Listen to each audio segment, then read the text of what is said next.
নমস্কার বন্ধুরা। আজকের মোটিভেশনাল চ্যানেলে আমরা আলোচনা করব মৃত্যু জীবনের এক বাস্তবতা। পৃথিবীতে সবচেয়ে কঠিন কাজ হলো আমাদের যা আছে তার কদর করা, যতক্ষণ না আমরা তা হারিয়ে ফেলি।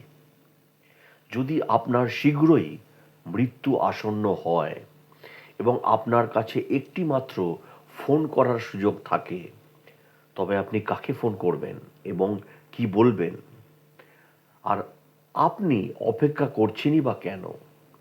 এটা কোনো রসিকতা নয়, বরং আমাদের প্রত্যেকের স্বীকার ও মেনে নেওয়ার মতো একটা কঠিন বাস্তবতা।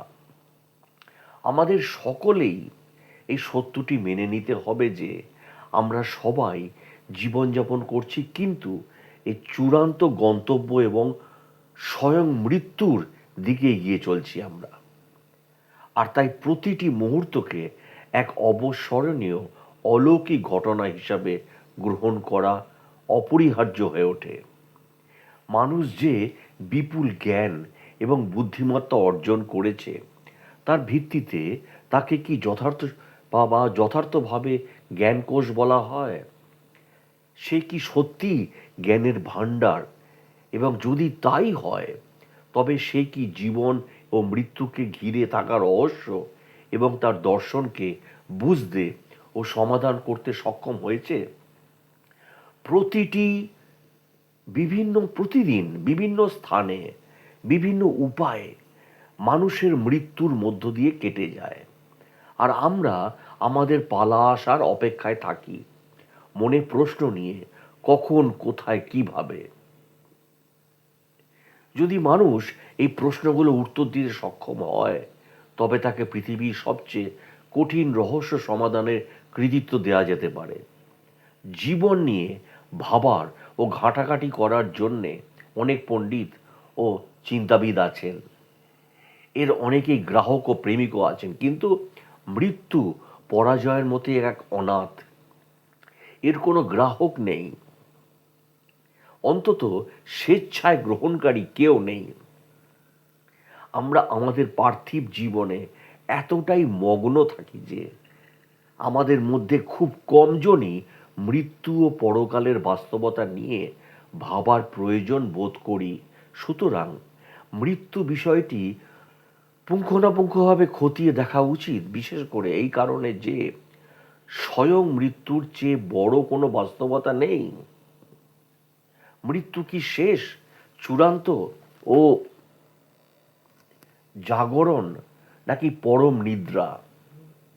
এটি কি জীবনের অবিচ্ছেদ্য অংশ, নাকি জীবন থেকে বিচ্ছিন্ন এক পৃথক সত্তা? এই নিয়ে সহজেই একটি বিতর্ক শুরু করা যেতে পারে। কেউ একজন মন্তব্য করেছেন, জীবন নিরন্তন এবং প্রেম অমর, আর মৃত্যু কেবলই এক দিগন্ত, এবং দিগন্ত আমাদের দৃষ্টির সীমা ছাড়া আর কিছুই নয়। এই চিন্তাধারা অনুসারে মৃত্যুর পরেও জীবন চলতে থাকে, আর মৃত্যু হলো একটি মায়ার মতো, যা জীবনে আমাদের দৃষ্টিকে সীমাবদ্ধ করে দেয়। একে যে কোনো সীমাবদ্ধতার মধ্যেই অতিক্রম করা বা উপেক্ষা করা যেতে পারে। আপাত দৃষ্টিতে মৃত্যু ও জীবন একসাথে থাকতে পারে না। আমাদের জীবনের অবসান ঘটলেই কেবল মৃত্যুর অস্তিত্ব থাকে। একজন তাই মৃত্যুকে জীবনের একটি স্বাভাবিক অংশ হিসাবে মেনে নেওয়া সহজ, কিন্তু অন্যদের জন্য এর মধ্যে স্বাভাবিক কিছু নেই। মৃত্যু একজনের জন্যে যন্ত্রণাহীন হতে পারে, আবার আরেকজনের জন্য বেদনাদায়ক। এটি কারোর জন্যে খুব আকস্মিক হতে পারে, আবার কারোর জন্যে প্রত্যাশিত হতে পারে। একজনের জন্য অভিশাপ, আর একজনের জন্য আশীর্বাদ হতে পারে। একজনের জন্য মর্মান্তিক, আর একজনের জন্য স্বস্তি হতে পারে। তাই মৃত্যুকে দেহের বিনাশের ফলে আত্মা ও দেহের বিচ্ছেদ হিসাবে গণ্য করা হয়। তাই ঈশ্বর মৃতদের পুনরুত্থান ঘটাবেন এবং তাদেরকে ফিরিয়ে দেবেন। অনেকেই এটা ধারণা করে। তাই যখন কেউ মারা যায় তখন এটা অবিশ্বাস্য মনে হয় যে সেই সত্তার অস্তিত্ব বিলীন হয়ে গেছে। যে ব্যক্তি কারো সন্তান, জীবনসঙ্গী বা পিতা মাতা, তার আর কোনো অস্তিত্ব থাকে না।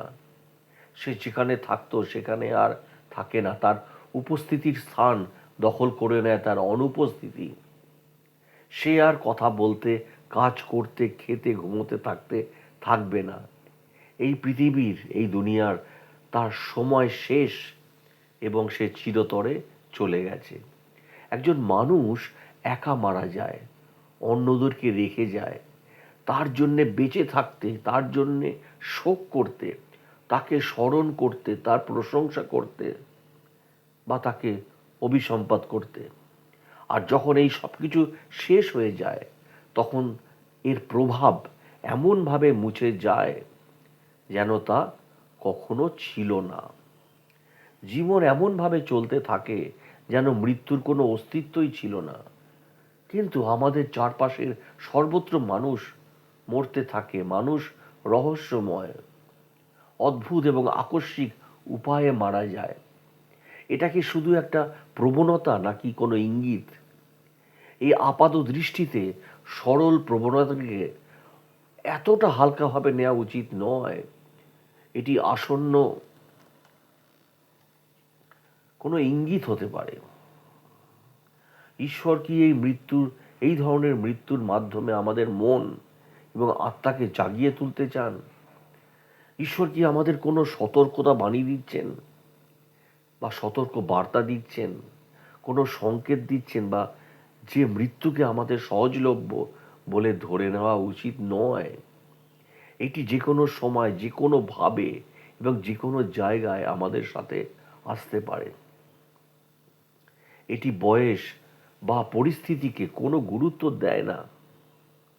কোনো দ্বিতীয় সুযোগ নেই, ফিরে আসার কোনো পথ নেই। আদর্শগতভাবে আমাদের মৃত্যুকে ভয় পাওয়া উচিত নয়, কারণ তা আমাদের সৃষ্টিকর্তার কাছে ফিরিয়ে নিয়ে যায়। কিন্তু আমরা তবুও ভয় পাই।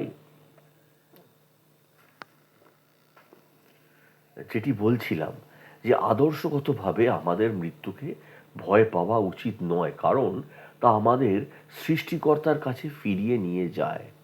কিন্তু আমরা তবুও ভয় পাই। এর কারণ হলো এই জীবনে অসমাপ্ত কাজ থাকার কারণে মৃত্যুর মুখোমুখি হতে আমরা কখনোই প্রস্তুত থাকি না। কারণ আমরা আমাদের অনুশোচনার সংকল্প এবং নির্দেশিত উপায়ে ঈশ্বরের ইবাদত করার কাজকে বার্ধক্যের জন্য ক্রমাগত পিছিয়ে দিতে থাকি। কারণ আমরা অবচেতনভাবে জানি যে এই জীবনে আমাদের কর্ম ও জীবনযাত্রার কৈফিয়ত দেওয়ার মতো অবস্থানে আমরা নেই। কারণ আমরা জানি যে এই পৃথিবীতে কাটানোর সময়ের জন্যে আমাদের বলার মতো কিছু নেই। কারণ আমরা আমাদের সীমা লঙ্ঘন ও অন্যায় কাজের জন্যে লজ্জিত। কারণ আমাদের কাছে কোনো উত্তর নেই, আমাদের জীবনের জন্যে কোনো জবাবদিহিতা নেই, যা অজ্ঞতা, অবহেলা এবং অসতর্কতার অবিবাহিত হয়েছে। সৃষ্টিকর্তার করুণা, আশীর্বাদ ও অনুগ্রহের লাভের জন্যে তার ইবাদতে ব্যয় করার মতো একটি ধার্মিক ও আন্তরিক জীবনের পরিবর্তে আমরা জীবনের নশ্বর এবং অস্থায়ী জাগতিক জিনিসগুলোর প্রতি লোভ করতে থাকি। তবে আমরা এখনো আমাদের ভবিষ্যৎকে চিরস্থায়ী ধ্বংসের হাত থেকে বাঁচাতে পারি। আমাদের প্রিয়জনদের মৃত্যু যেন বৃথা না যায়, বরং তা আমাদের সকলের জন্য একটি জাগরণ হতে পারে। আমাদের সামনে যে বিকল্পগুলো রয়েছে তা নিয়ে আমাদের গভীরভাবে ভাবতে হবে। হয় এই পার্থিব জীবন উপভোগ করা, নয় মৃত্যু ও তার পরিণতিকে উপেক্ষা করা, অথবা মানসিকভাবে ও আধ্যাত্মিকভাবে এর জন্যে প্রস্তুত হওয়া। এই দুটি পথ বেছে নেওয়ার জন্যে দুটি রাস্তা, একটি সহজ আর একটি একমাত্র। পুরস্কার হলো এটি সহজ, অন্যটির জন্য প্রয়োজন বিশ্বাস, আস্থা, সাহস এবং অধ্যবসায়। তাই বলি, মৃত্যুকে কেউ অস্বীকার করে না, কিন্তু মৃত্যু কি, শেষ নাকি নতুন শুরু? মহাবিশ্বের মহাবিশ্বের স্রষ্টায় বিশ্বাসী হিসাবে আমরা চারটি জগৎ দেখি।